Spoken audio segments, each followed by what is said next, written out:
Hey, my name is Jeremy Robertson. This is my brother Cody, and I want to talk about an event that I experienced or I witnessed today.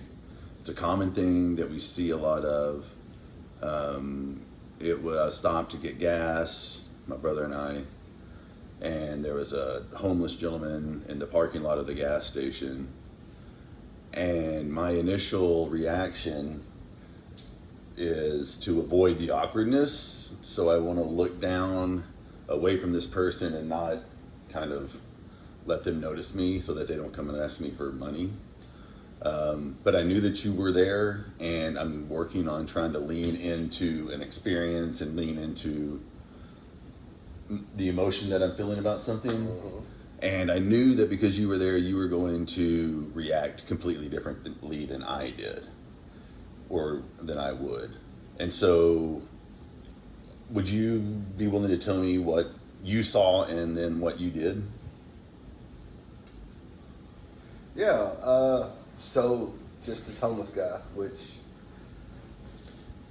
he wasn't a beggar, he wasn't coming up asking for money, he wasn't going around tapping people's windshields.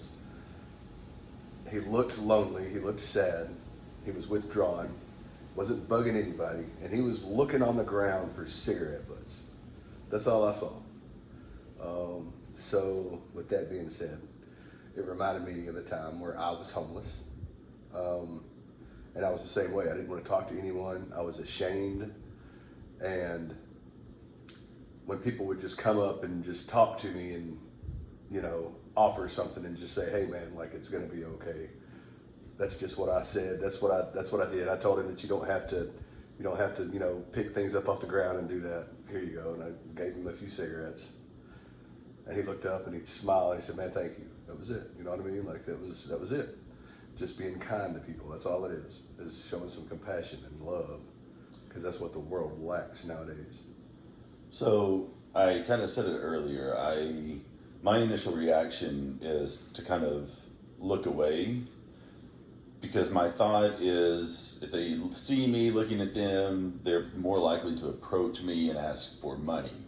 And I've been raised, maybe not been raised, but just I have a belief somehow from something that homeless people are usually homeless because they choose to be, because they're wanting drugs over something else.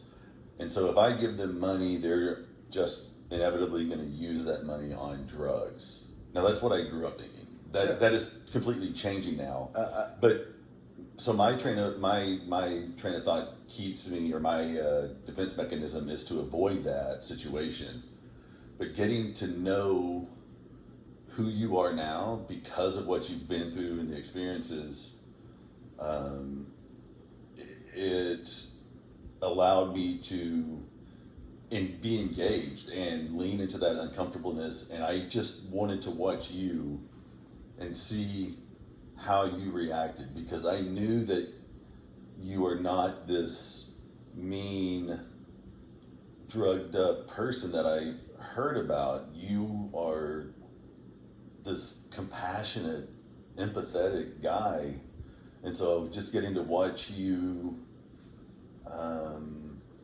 help this guy in a way that, as somebody who's been through that situation, you would want to be helped.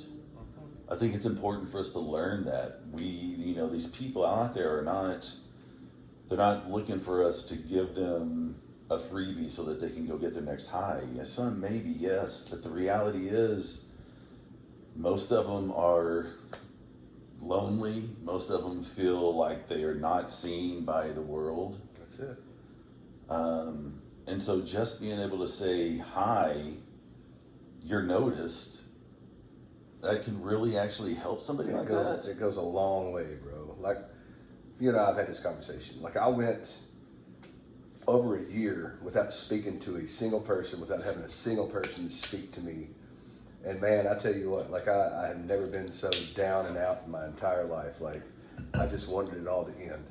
And drugs do go hand in hand with homelessness. They do. But you have to keep in mind that it's like a defense mechanism. It is a way to cope with whatever happened that made this person homeless. It's not a choice. I didn't choose to be on the streets. I ended up on the streets, and I found drugs while I was there, and that helped the pain go away. That's a lot of homelessness is what it is, because the people in their lives threw them away. They have no family, they have nothing. All these you'll hear people talk about, well, I like being alone, this kind of stuff. Well, I get what you're saying. You like being alone, but you're not lonely. You don't. Whenever you're tired of being alone, you have somebody to call and says, hey, let's go do something. Can I come over? Whatever. These people don't. They have nobody, nothing.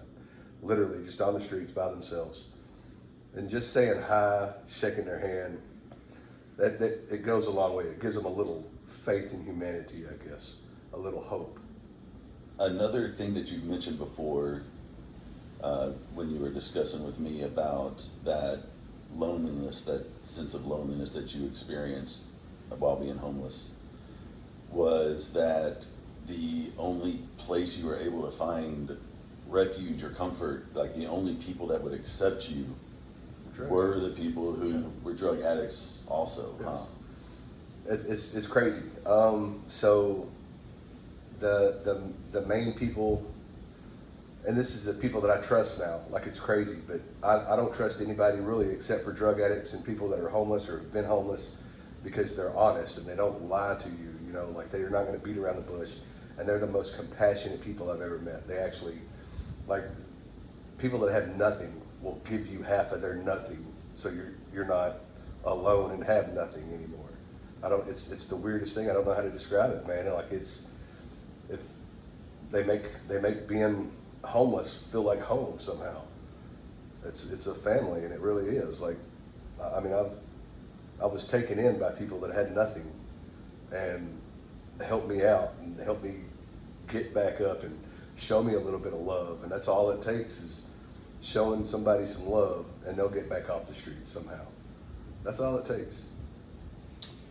It's odd to me that we grew up in church and religion, but neither one of us learned empathy or compassion for others until we have had to go through a situation that forced us to understand how shitty life can be sometimes. Yeah. I was never taught how to help somebody that was homeless before through any kind of religious experience. No. I learned it now just by getting to watch you and talk to you. And man, I just wanted to thank you for letting me be a part of your life again. I hate that I have not been for a while, and getting to reconnect with you, man, has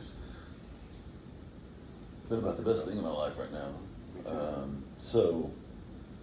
But it was awesome getting to watch you today show that guy compassion, and man, that's just what the world needs. If we could just do that a little bit more, if everybody could do that a little bit more, how different of a world could we be in? It would be amazing.